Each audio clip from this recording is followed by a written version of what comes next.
abasore bubu asika ubwanwa bubiri siko gahemwe ngo ni bogari akaca ataka umugoroba ngo mere ngo hakuna chakula mere uri umuntu w'umugabo vrema atacho wakoze mere hakuna chakula mere none umaze iki mu muryango nukuri nta kintu kibabaza nko kuba warabaye mu ishengero utazi ishengero icyo Yesu yadushizeho ngo tube umunyu.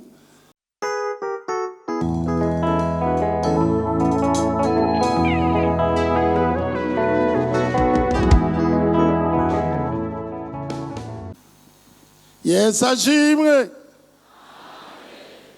Turabagumiriye mwese ishengero mu izina rya Yesu Kristo umwami wacu. Turashimiye Imana itwugururiye imiryango tukinjira y'urusengero, kandi turashimiye abungere bacu barongoye na mwemera bakatwizigira kugira ngo dusukurire umugeni wa Kristo. Imana ihabwe icubahiro. Dusome rero ijambo ry'Imana iryo ryadukoranije hano.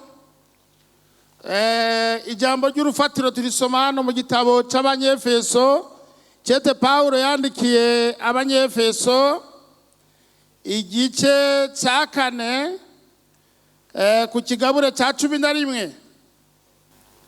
Avuga ngo kandi yahaye bamwe kuba intumwa, abandi kuvugishwa nawe, abandi kuvuga ubutumwa bwiza, abandi kuba bungere n'abigisha, kugira ngo abera babone gutungana, baheze bakora igikorwa cyo kugabura iby'Imana, bubaka umubiri wa Kristo, kugeza aho twese tuzoshikira kugiranira ubumwe buva ku kwizera no kumenya umwana w'Imana, kandi kugeza aho tuzoshikira kuba abantu bakuze no ku rugezo rw'ubwinshi rwo kunengesera kwa Kristo, kugira ngo dushire ubwana, ntituzungazungishwe n'ibipfunda ngo tujangwe ijya nino n'imiyaga yose n'inyigisho n'ububeshi bw'abantu n'ubugunge bwabo n'uburyo bwinshi bwo kutuzimiza, ariko tubimvuga kuri mu rukundo, dukurire muri we muri byose, ari we mutwe ni Kristo. Imana ihabwe icubahiro. Muri iyi minota mike tugomba tugira inyigisho mu ncamake zijanye n'ingene umukristo yokura mu ishengero. Mbega nokora iki ngo nkure? Kuko dushimikira kujya murongo wa 14 kugira ngo umuntu w'umukristo ashire ubwana. Mbega nk'umuntu mwahora akakubwira turi umwana, ngo wa mwana we ntabagukengereye, akakwita umwana kandi uri umuntu akuze. Kuba umwana, tugiye mu mubiri, umwana arasamwa akavuka ikibunduguri, izo ni intambuko zo gukura k'umwana, gushikaho aba umwana, umuyabaga, umusore, umugabo, umushingantahe n'umutama. Mu mpemu hari ukuntu umuntu nahakura, asamwa mu buryo bw'impemu, akavuka, akaba umwana mu mpemu, agakura. Ari mu mubiri cyangwa mu mpemu hari ibikuza umwana. Nibyo rero tuza kuraba mu ncamake. Iri jambo twarisomye mu gitabo c'Abanyefeso, ikete Paulo yandikiye Abanyefeso igihe yari mu ibohero mu myaka ya 62. Hanyuma Paulo ahantu muri Efeso yavuze ubutumwa nk'imyaka amezi 18. Ari mu ibohero rero agira uruhagarara rw'ishengero ingene hatanguye kuzamo amacakubiri nk'ari muri Korinto, cyane cyane y'abayuda basengera mu isinagogi n'abantu bakijijwe bashasha. Atangura bigisha ubumwe bw'ishengero. Imana yaraduhamagaye, iduhamagara kubw'urukundo rwayo. Usoma icyate cya mbere cya Petero 1:3 havuga ngo Imana se umwami Yesu Kristo iragahezagirwa, yatubyaye ubwa kabiri, itubyarishije ugupfa n'ukuzuka kwa Yesu Kristo, kugira ngo tuzoragwe iragi n'ibyizigiro bidahera. Twavutse ubwa kabiri rero. Imana yatubyaye ubwa kabiri, hari ukuvuka ubwa mbere no kuvuka ubwa kabiri. Aha twese twabanje kuvuka ubwa mbere, kandi umuntu avuka afise kameremere. Abigalatiya 5:19 havuga imigera umwana w'umuntu yanduye akivuka, kuko Adamu amaze gucumura umwana w'umuntu yaciye yandura mu kameremere kiwe. Bibiliya itwereka imirimo ya kameremere, ibikorwa bya kameremere ikabyerekana. Hano rero iyo umuntu akijijwe avuka ubwa kabiri, arahumuka amaso y'imwemu. Iyo wakiriye Yesu uba utanguye intambara za kameremere umuntu wa kera n'umuntu mushasha yakwinjiyemo, kuko agakiza nukuzuka imwemu iri muri wewe yari yarapfuye, ikizuka ikabona, ugatangura kubona isi bushasha, ugahindura abagenzi bashasha, ugahindura indya shasha, ibihimbaro bishasha, indirimbo shasha, indya shasha, ibyumviro bishasha. Niko kuvuka ubwa kabiri. Iyo umuntu avutse ubwa kabiri rero, Imana yatubyariye kuba mu muryango. Aha rero mu muryango, mu ngoro y'Imana, ni ahantu abantu bavukira. Imana yatubyaye ku bugombe bwayo, nk'uko umuntu w'umushinga ntahe yibaruka abana. None bashinga naye mwe bafasoni abafise abana banyu babahemba iki? Ko mucumukura mukarondera rasiyo, umuntu akazanira abana bamuhemba iki? Ariko unezerwa ubona abana bawe baniba babayeho neza. Naho umwana yawe yoba ikigaba, uravuga ati ndekera umwana. Burya Imana iradukunda, ikunda ibigaba. Mugabo Zaburi 16:3 ivuga ngo intore abera n'ibimana yezererwa gorora ibiganza buti ndagushima Mana. Abera iratunezererwa, mugabo ikunda abantu bose. Imana rero yaratuvyaye ituzana mu ishengero. Muri iryo shengero ni nk'ishuri. Ni ishuri umuntu twese twigishanya. Ngo yatoye bamwe kuba abigisha, abandi kuba intumwa. Intumwa ni abantu batogwa mu ishengero baja gushiraho urufatiro aho Yesu ataravugwa. Abungere nabo ni abantu bafise kurera, ingabire yo kurera ishengero. Abigisha batsimbataza za nyigisho zo mu ishengero. Hari n'abandi ro bitwa bavuga butumwa Imana ituma kuja kuzana intama mu mabohero, mu bitaro, mu mabarabara, aho bahuriye n'abantu bafise ingabire zo gukwegera abantu kuri Yesu bakabazana mu ishengero.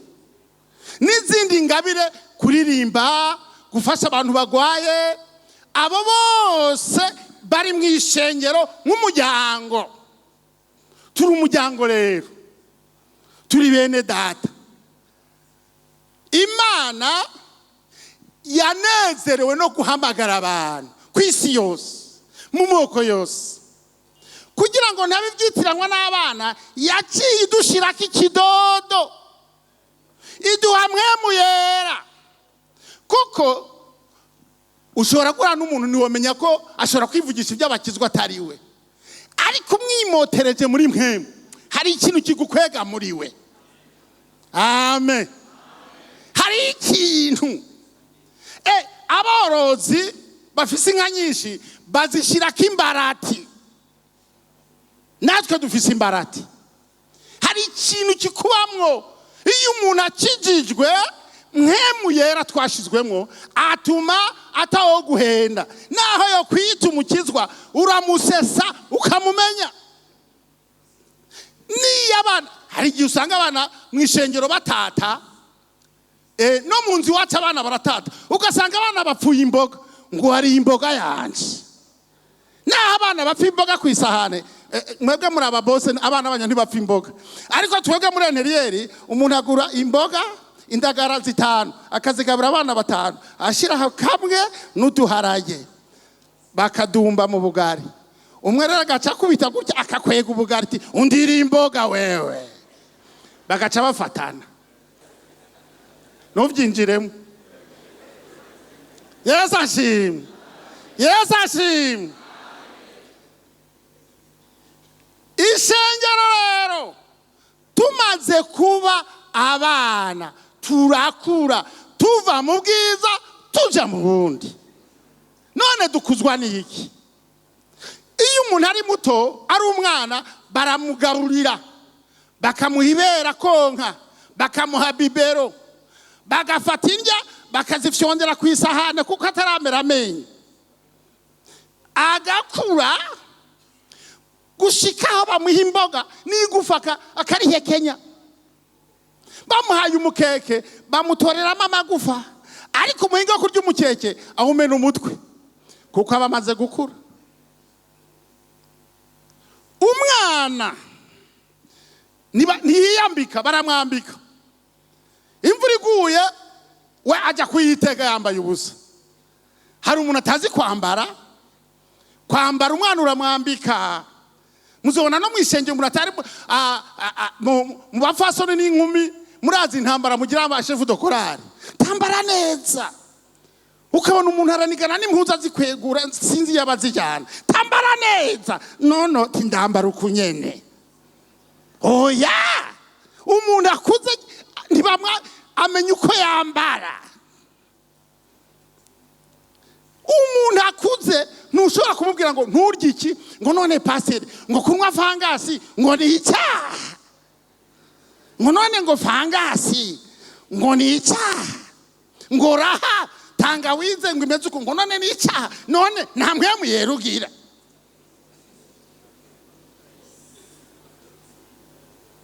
Iyo umuntu akuze amenya ibyo afungura n'ibyo adafungura, ariko umwana ashobora kurya ivyondo ukamubona umaze kumwoza akajya mu ivu. Nanifise akana gakiri gato kakajya mu ivu ugasanga kari ivyondo, kagatakangura ivyondo kakamirya, nyina kakakubita mugabo kakongera kakajya kama ku miti y'inzoka kubera karya ivyondo.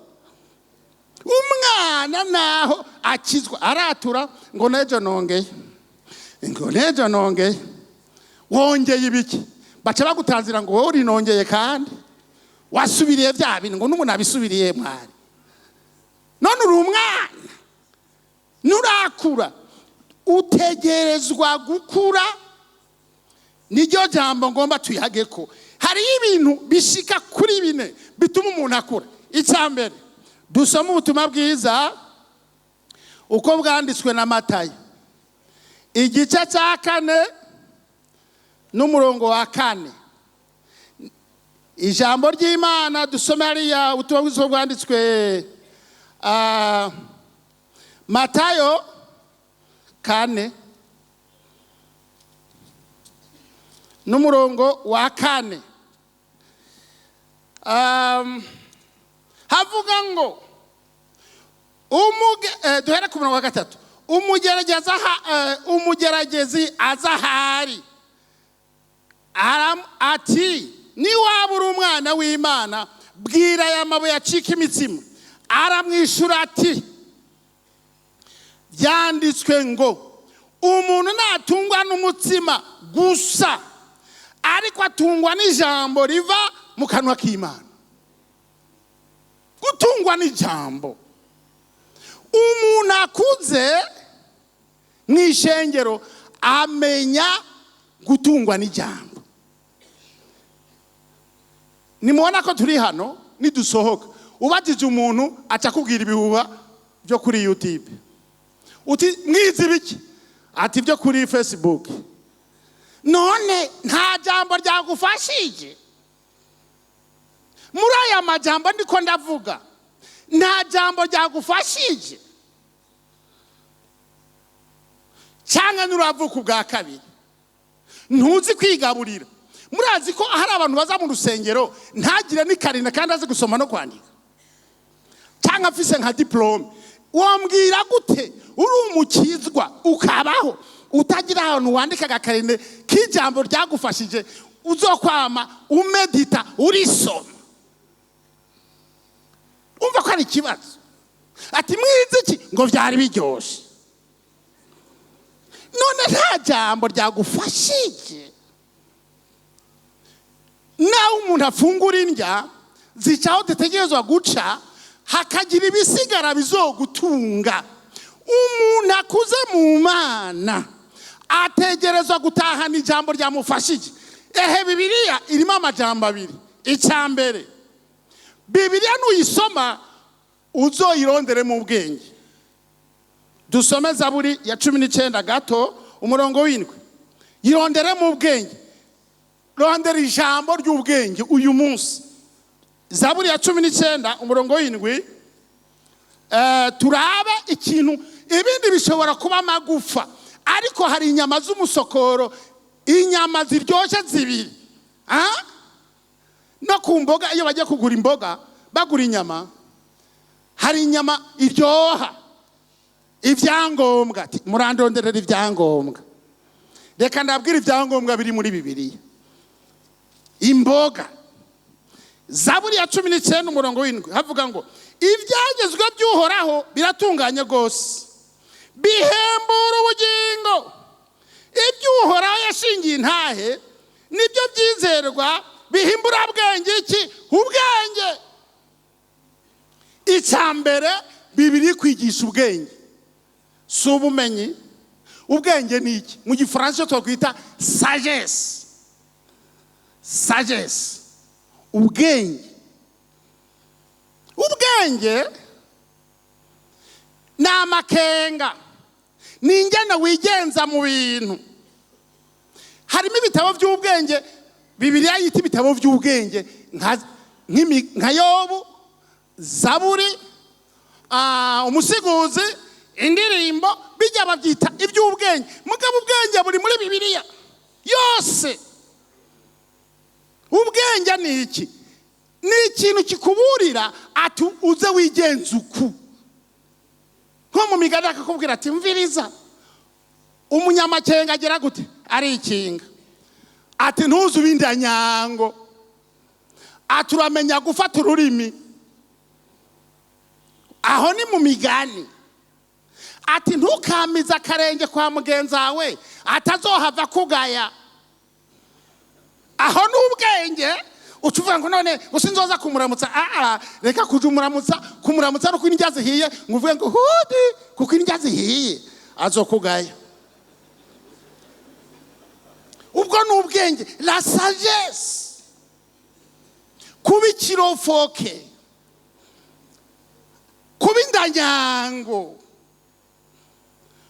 gushavura ngo umunyeshavu ntacashikako, kwigumura.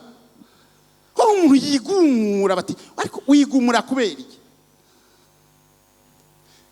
Hari mu bwenge ushobora gusoma igitabo cya Rusi uri umupfasoni ukiri muto ukamenya gufashanya ko bukwe. Ushobora gusoma igitabo cya Samuel uri umusore ukamenya ibyabaye kuri Amunoni na Tamari bikagucisha ubwenge. Ushobora gusoma igitabo cy'imigani 5, 6, 7 ukamenya ingene wirinda ubusambanyi. Biri muri Bibiliya. Ushobora gusoma igitabo cy'imigani 6, 6 ngo genda ku kimonyo wa munyabutewe. Reka ubwo munebwe. ugasoma Bibiliya urondera ubwenge.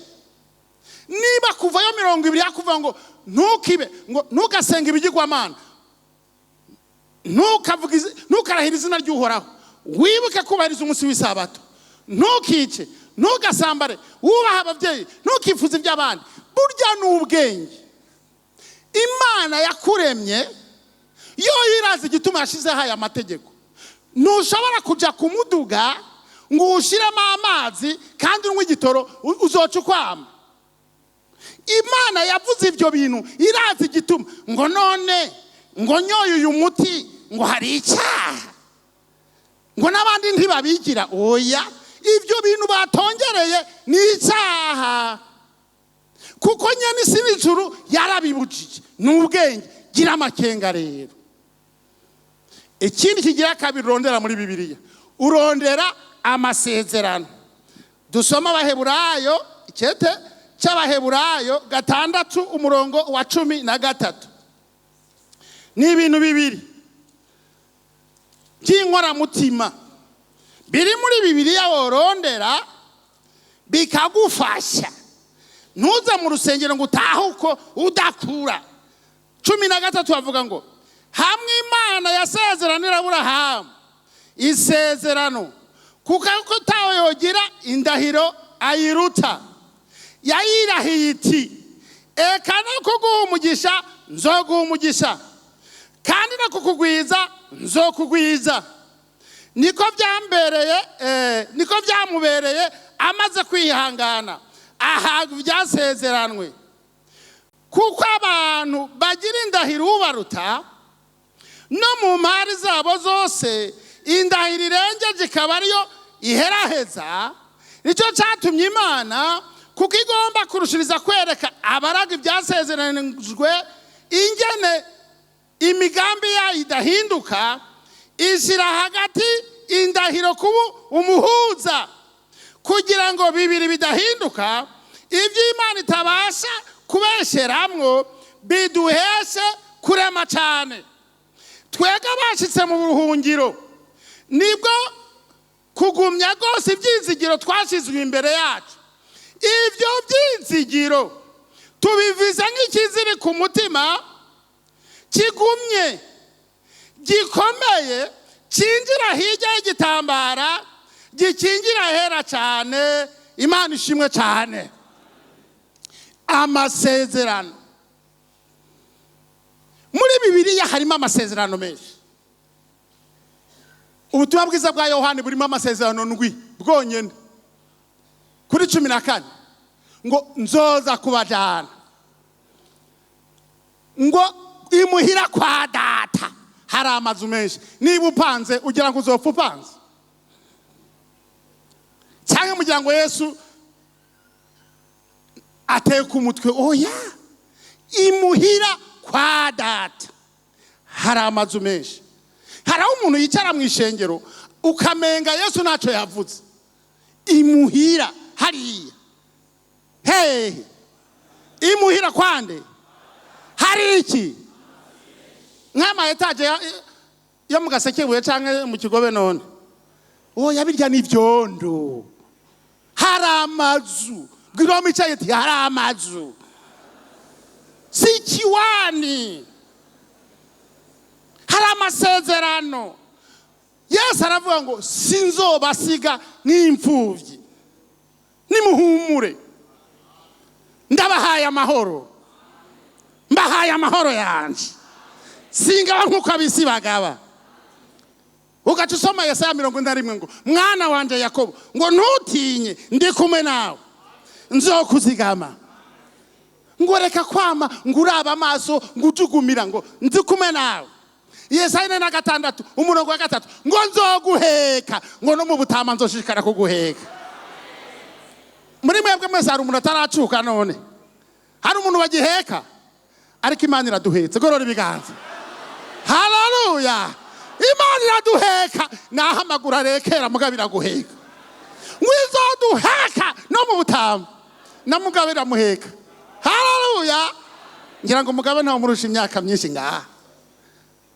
Yesu ashimwe. Izoduheka. n'amasezerano. Erega Imana yaravuze, tuvuga ati Yesu yaravuze ngo ndi kumwe namwe ngo kugeza he kumera y'isi. N'amasezerano, nta bwoba. Soma Bibiliya kuko irimo amasezerano menshi. Ikintu kigira kabiri, ufunguye ntunywa amazi biragoye. Dusome ubutumwa bwiza bwanditswe na Yohana. Kwivomera amazi ni kigira kabiri. Kwivomera amazi, hagiye ushobora gufungura. Hari n'abantu badafungura bataranwa amazi. Burya ijambo ry'Imana ni imfungurwa n'umutsima, mugabo hari amazi. Dusome Yohana, ubutumwa bwiza bwanditswe na Yohana 7:37. Yohana 7:37.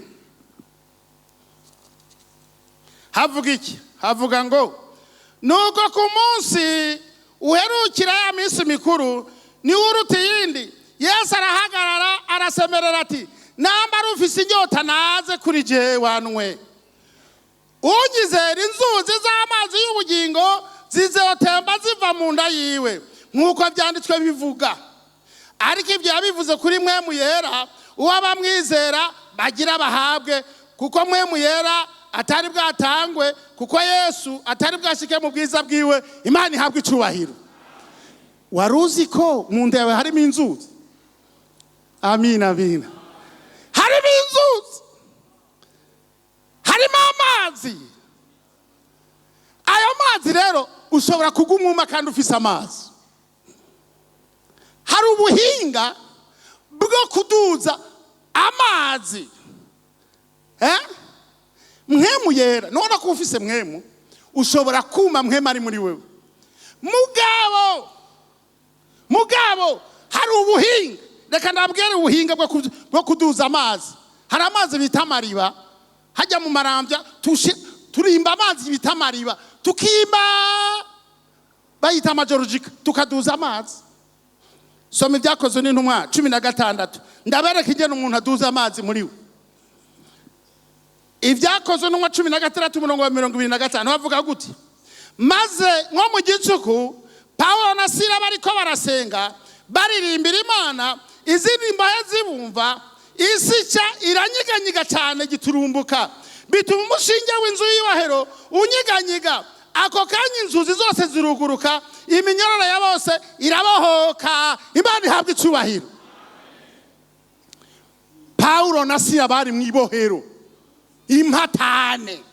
Ushobora kuba uri mu ibohero wumye, bakubwiye amasezerano wumva ntibyinjira, wumva ni ikinyoma.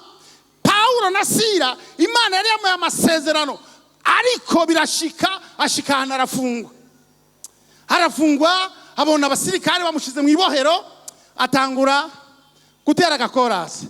Abera banezererwa izina rya Yesu, ribamara imibabaro, rirabatinyura. Ribamara imibabaro, rirabatinyura. Yumva ibintu biriko biraduka. Sila tahonyene, tiribamara imibabaro, rirabatinyura. Pawulo agashiramo basi, tiribamara imibabaro. Sila na rirabatinyura, rirabatinyura. Bumva ibintu biriko biraduka, ibiboribori bya Mpwemu Yera. Temira aho bari bumva. Bumva ibintu biriko biranyiganga muri bo. Imbahe aho zari ziri, inzugi ziruguruka. Haleluya. Hari igihe usika ahantu mu bukene, mu ntambara, ukajya ahantu ukiyugarana. Na Yesu yarabigize Getsemani. Ageze Getsemani ngo aje ahantu ha wenyene, ngo abwira intumwa ati nimusigara aho hantu. Ngo marayika arururuka, ngo amutera urushinge, sinzi ko ari urushinge yemwe, ngo aramuramesha. Hari ahantu ugera Mpemu yarakururuka akakongerera inkomezi. Atari umwana w'umuntu. Hari igihe umuntu akuremesha pasteur bigahera. Marayika akururuka. Hallelujah. Ugatazira Imana. Umukristo ategerezwa kumenya gusenga amasengesho ya wenyene. Vuga ati amasengesho y'abangahe? Ya wenyene. Amasengesho yitwa Getsemane. Ukarambarara. Nta makuru urusha. Ntukizi guterera n'ikorasi. Genda uryame imbere y'Imana. Marayika zo gusanga aho hantu. Hallelujah. Abantu twamenyereye gutamikwa. Twamenye kuja mu masengesho ya korale. Amasengesho ya wenyene yarakunaniye. Je hari yaba uruhe. Bugiye umuntu agenda aja mu gikorwa agira igeragezo. Uko zaramuvuga butumwa sinyironka imyanya imwe. Hama rero nigeze kubwira umutama yarandongoye nimuze je ko ntakime atamasengesho mu mutama sikimene yo mu busore. Haleluya. Iyo rero Satani ambwira ati ngurashaje ndagenda nkiryamirayo. Amina. Binaniye gusenga ndi Yesu ndi hano. Amina. Nijendi hano ibyo gusenga byana ndiko ndasingiye mugabo ndi mubiri wawe. Haleluya. Ndi hano. Naha amajambo yankabanye ndi hano. Nkorera bya bindi nawe bagukoreye. Gorora ibiganza ushoti ndagushima abana. Kumenya kwigaburira. Ikindi dusome Mateyo 5:13. Umuntu amaze gukura. Mateyo 5:13. Mateyo 5:13. Umuntu akuze mu mpemu.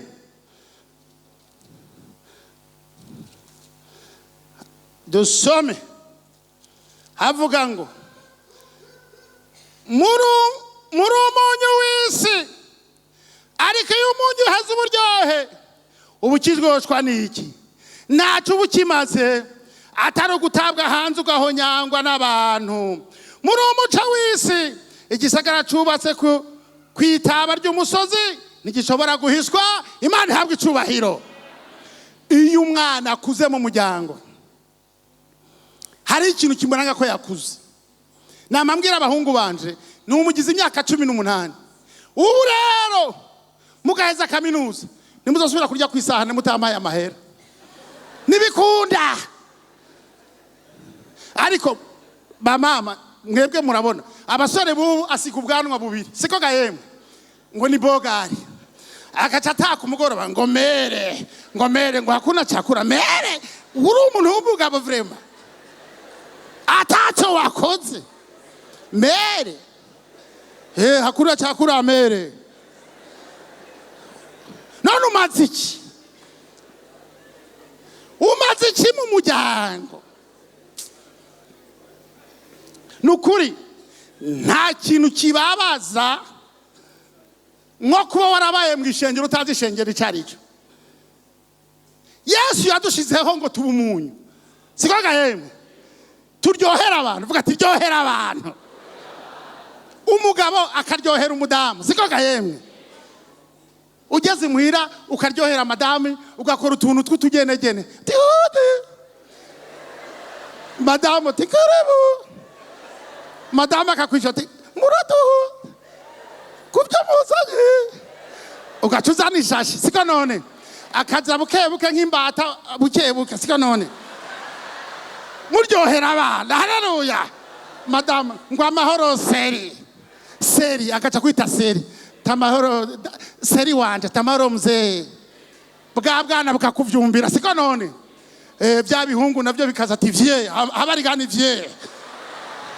Amina. Ugacugorora bagakura ibirato. Bagakura iki?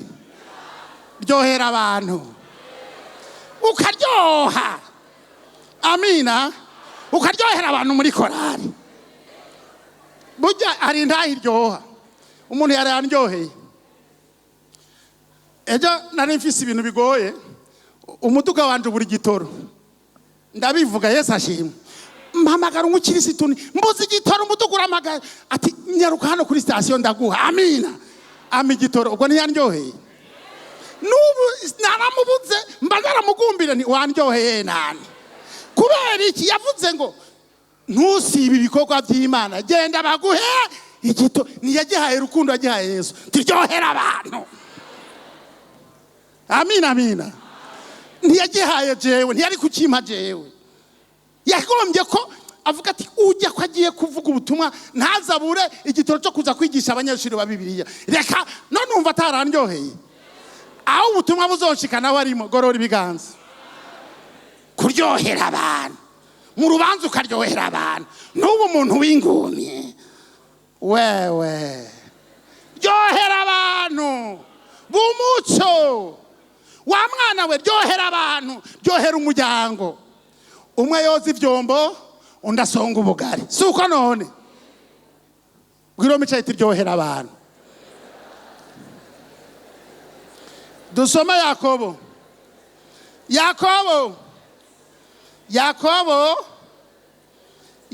5 umurongo wa 13 Yakobo 5 umurongo wa 13 Yakobo 5 umurongo wa 13 havuga ngo muri mwebwe nihaba hari ugwaye nasenge namba hari uroraniwe naririmba ishimwe muri mwebwe n'abari urwaye natume kabashingana he bishengero baze kumusengera bamusiga amavuta yerana mu izina ry'umwami wacu kandi ugusenga gufatanije no kwizera kuzokiza umurwayi umwami azomuvyura kandi asangwe yarakoze ibyaha azobiharirwa mwaturanire ibyaha byanyu musengeranire kugira ngo mukire indwara ugusaba ko mugororotsi kugira ikimazi muri byinshi mu bikorwa cyako amen niba hari urwaye natume kabatama narondera abatama narondera abamukurira bamusige mpemu yera siko none icyo kintu kirabuze abantu barabaye abasirimu nta muntu akirondera mwarimu nta muntu akirondera pastori nta muntu akirondera abungere ego uri umusirimu kandi urakuze tumusanga mu biro basi harimo tapu pfukame iyo umuntu akuze ariyumva iyo wabuze apeti uravuga ati ndagwaye umuntu akuze ariyumva akavuga ati ye madamu ndagwaye nimundonderere muganga ariko ubu dufise abantu baba mu ishengero bagwara bakarwarirayo batatura bativuza kwatura buryo ushobora kugenda ugapfukama hariya ngo ibya rondera umukozi w'Imana mwature ajya amavuta cyari ikimenyetso cya mpemu yera hajya bijya biganza iyo mwene sakurambitse k'ibiganza birakuduza burya harama aya mavuta aya ibi biganza ibi muze murabe iyo bahamagaye umuntu bamusengera abari muri mwe bakamucira k'ibiganza abakemeze kwa konde vuga ati amavuta abakozi Imana afise amavuta muri iki gihe tugeze mu gihe cyo gukengera amavuta y'abakozi ukamenga kukurambika k'ibiganza ntaco bivuze ni watura urwaye ntuvuga burya hariho indwara z'uburyo bwinshi ushobora kurwaye malaria izo ni indwara zisanzwe ariko hari indi ndwara bisaba kuyagana abakozi ibikomere vuga ati ibikomere abantu barakomereka turi kumwe abantu ugasanga baratsindaguritse barakomeretse Luka 18 havuga ngo uzana ibitsitaza ngo ntibizobura urazi ko abantu batsitara abandi bakitsitarako ukarwara ibitsitaza twagiye mu rubanza mburifana ugacutsitara ukakajana umutwe kwifana abayinyoye yaraheze mu mubiri mugabo uracyafise inzigo y'ifana we turi kumwe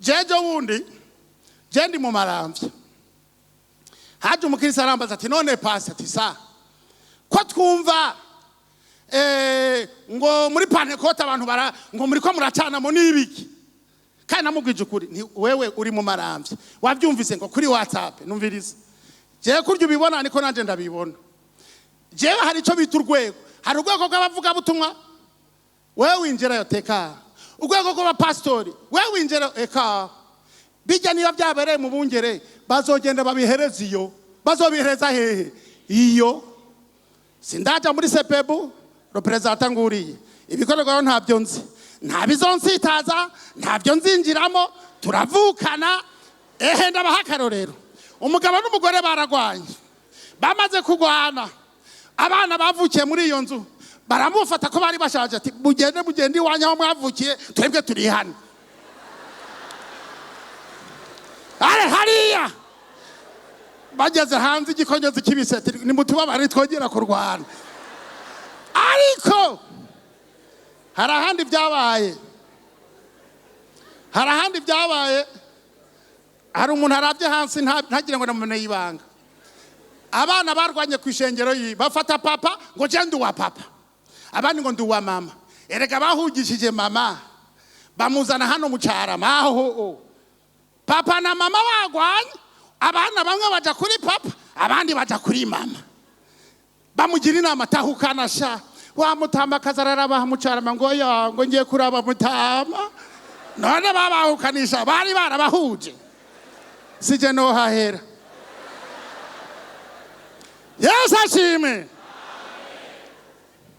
tugomba dusenga Imana ntuzutsitare ngugwe mu bitsitazi abantu nibaturirana nahiberera iyaga narababwira uwo muntu niberera iyaga byayagiye hariya bizorera hariya mugabo je ntagiye umbwira ibyama misiyoni je sindimwo vuga ati je sindimwo nzumva ubutumwa nikirizwe navukiye aha nawe twazanye gorora ibiganza tugomba dusenga Imana mbega urakura cyangwa uragwaye uratura ibyo ugwaye cyane Bibiliya avuga ngo harabita mu byo batagezwemo tugomba twisengera Imana umuntu w'Imana ategeza gukura kaze mu izina rya Yesu